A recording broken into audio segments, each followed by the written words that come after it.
दोस्तों,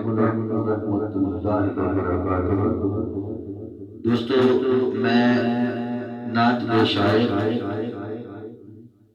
अली तबस्सुम ਤੁਹਾਡੇ ਸਾਹਮਣੇ पंजाबी शेर पेश करांगा।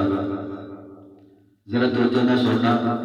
किसी वेले छोटे छोटे शेरों च बड़ी गल रब आती ते कई दोस्तों ने मैंने फरमाइश की थी कि एक कलाम जड़ा ना ये तुसी जरूर रिकॉर्ड करके सुनाना।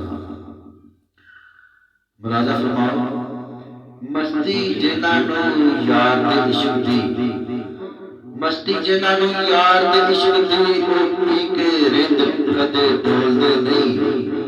मस्ती जिन्हां नूं यार दे इश्क दी पी के रिंद कदे डोलदे नहीं। जख्म सहण दा उन्हां नूं आउंदा वल बड़ा, जख्म सहण दा उन्हां नूं आउंदा वल बड़ा।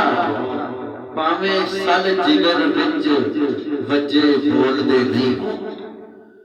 हुंदियां नहीं मंज़िलां इश्क दियां सौखियां, हुंदियां नहीं मंज़िलां इश्क दियां सौखियां। सच्चे यार मर जांदे भेत इश्क दा खोलदे नहीं।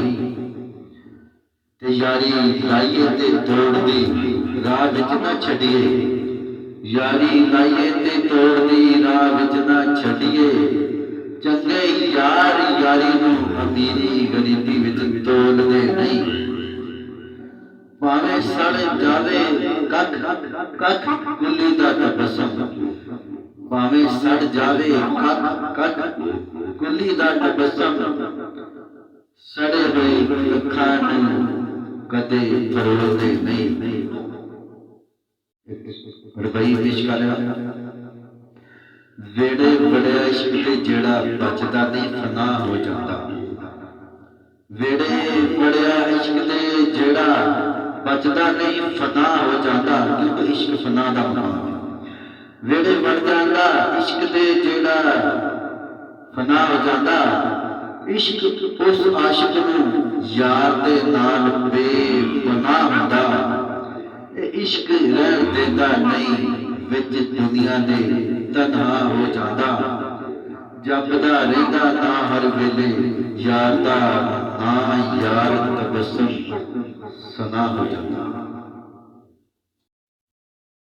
जपदा रहिंदा ना हर वेले यार दा नां, यार दा यार नहीं तबस्सुम सना हो जाता।